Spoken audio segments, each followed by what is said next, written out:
There was this one day, I think it was at VidCon way back when, and we were walking to the convention, and I was talking to someone, and I think we were talking about how in shape you are, and I know this sounds weird, but we were like, man, Charlie's so in shape. Wow, look at him go. Did you say it like that? Did you say it like that? Well, something along the lines of that. I mean, we're kind of splitting hairs when we talk about that. He said it like that, and I was like, Ted, that's kind of a weird way to talk about our coworker.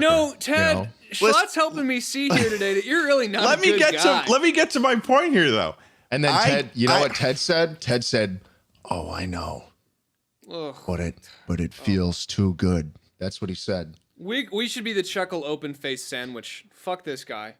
You're gonna get rid of me? Ted actually reached out to me. Where was this after going? we filmed the first episode of Chuckle Sandwich? Did he call me a witch? Is that what he did? He called me a witch again or a hag?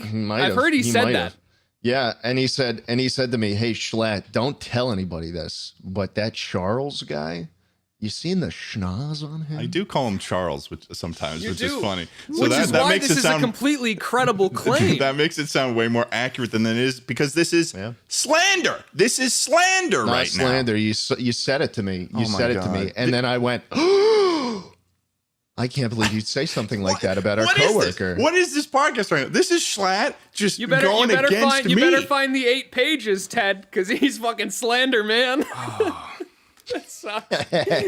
Ted likes to do this. He likes to make these formal apologies publicly before he shames and abuses us behind the scenes. I know. Immediately afterwards. You know what? We've started calling him behind the scenes, but don't tell Ted this. We call him Two-Faced Teddy because of how nicely he treats us on the outside, but then how poorly he treats us on the inside. And I just know you could just tell that we're not lying because of the way Ted looks right now on camera. I mean, holy crap! You see the guy? Zoom in on his face. Zoom in on his face. I'm just there's something. My mouth is just agape. It's vertically. It's the micro. You can see it in the micro expressions if you've ever studied the micro expressions. Look at the skin the points. subtle twitch in his eyeball. I can see it. I know it's there. That's the twitch of Two-Faced Teddy.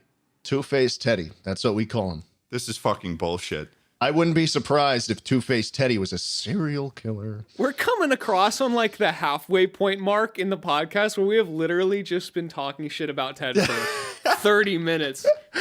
Listen, I'm man, an innocent man. It wouldn't be so out of control if you weren't just such a piece of shit to us, man. That's what I say. I am an innocent man just trying to make my way in the world. And I come in, I try to have a nice little podcast with my 2 pals, Charles and Jay Schlatt. Shut up, Ted. I got a fucking gorilla lamp. You're a piece of shit. Right to my right. It's changing colors. I have a nightlight in my office. So there's another piece of little, that's some ammo for you right there. You can make fun of me for having a nightlight. No. I'm not going to make fun of you for having a nightlight. What the fuck? We're not going to stoop to your level, Ted. Yeah, Ted. What is my level? Ted really just said, be as rude as I am to you, you know? You're a sick beast. You're like a feral beast? You're like a feral hog running amok. You call it a feral hog? Feral hog running around. Oh my God. The West Coast. Amongst all the other feral hogs that live there. Oh, I know. That's all it is. That's all it is. It's just feral hogs in these zip up suits. Yep. I'm just at a loss for words at the level of true and out of control slander that has occurred on this secondary Chuckle Sandwich podcast. I can't see your webcam right now, but you're probably killing someone. Yeah. You know, I kind of wish I was. I think you would be. And you know what, Charlie and Ted, if I could say one thing that would help Ted's situation out a little bit. You know what you could do? I doubt it will, but go for it. No. I think it will. Ted, you know what you could do?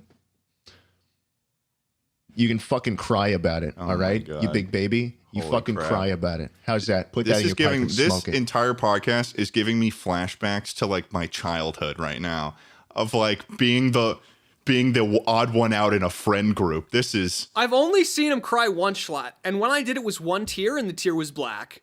Wow. That's crazy. How you saw that. That's my demon inside. That's Osmodeus. Oh, okay. Yeah, that makes sense. He's screaming to come out. Well, I mean, that's all I really have to say. No, I won't do that. I won't kill them. What? Oh, that reminds me of a time too.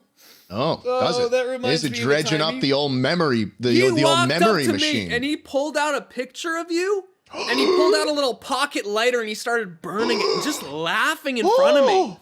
He just started laughing. Ted, what the hell has gotten into you? This is out of control. This is...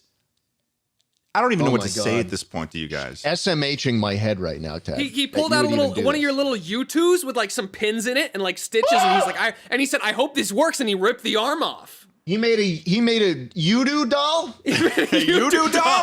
I do not own any U-Doo dolls. A Vutus. A voodoo. Some U2's voodoo magic. One time Schlatt walked up to me with a picture of you. Oh. And he pulled out this lighter. Oh, did he? And he just set it on fire, and he just started laughing. Wait a second, like that maniacal laugh that he does every now and then? And I'm proud of that it. exact same laugh. Yeah. Wow. I'm proud of it. You know, and now I'll that do I'm it again. thinking about it. Okay, now that Schlatt. I'm thinking about it. Where was Schlatt yesterday for the podcast we were supposed to record? That is a very interesting point, Charlie. 50%, and I think that 50%. let me raise you this right now and shut the fuck up, Schlatt, because I've got something to say. One time at a convention, and he pulled out your U2s, right? Yeah. And he said, haven't you ever seen anything in your life as ugly as this? And I said, Schlatt, that's a really rude thing to say about Charlie's U2s. I know he worked really hard on that. You know, he's really proud of that. And he said, I don't give a dog's damn. And he threw it on the ground and he stomped on it. And then he maniacally laughed. Spit on it. Why do you do that? I'm laughing at that. I'm laughing at that. I don't believe that laugh. I don't think that laugh was true. Ted, I think we got to get this guy out of here, man. I don't trust this guy. We already signed the contract. It's mine, 50%. I never signed a contract. I never signed anything. I know how to think for myself. As if that's an excuse. Well, I mean, come on. I'll tell you exactly how it happened, Ted. I mean, this is what the fuck? You're bashing on people who don't know better now, Ted? Yep. This is some allegory of the cave bullshit. When it's coming to breaking bones. And you know what? You're holding the goddamn smoke signals. You don't need to tell me the story, man. It was Ted, wasn't it? It was Ted. Yeah. Son of a bitch. We're getting back into this. So let me tell you how it happened. I was playing baseball. I think I was out in the outfield, actually. I don't typically play the outfield, and that's how I knew the air was off. You know, Something the energies, was wrong. the vibes in the baseball field were a little off. I usually played first base, or I was pitching. So I was actually out in the outfield. I was playing center field, and then the pitcher, he winds up, kicks his leg up, throws the ball, and the batter swings. And oh my God, that ball is coming straight for me. It's a pop fly. It's just like I got to track it down. I don't have that much experience in the outfield, right? I don't know what's going on in the outfield.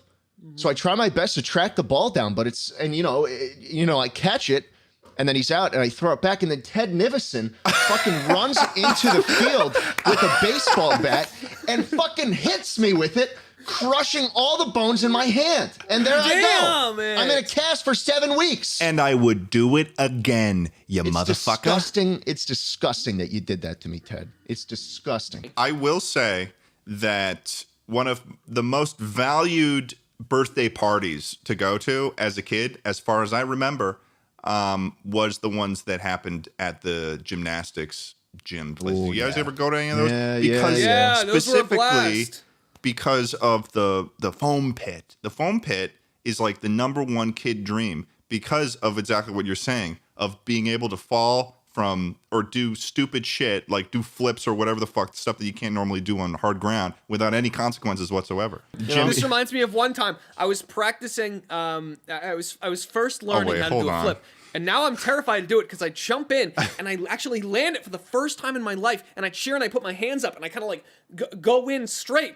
And something grabs my leg. And I look down and it's Ted Nivison right there just grabbing my leg. How did I know? His arm How did I coming know that out was of gonna there. happen? I had a feeling that it was working towards that. Man, I'm a real piece of shit, I'm aren't I? I'm not done. I kick his hand off and I swim and I struggle all the while he's laughing beneath me. And I finally get to the edge, and I take my coach's hand, and he grabs me, and I pull myself up, and I look my coach in the eyes, and it's Ted Nivison, and then he breaks my hand. No! I was also your coach? Yeah. Such a bad guy. He's not a good guy. He's not a good guy. Awful guy.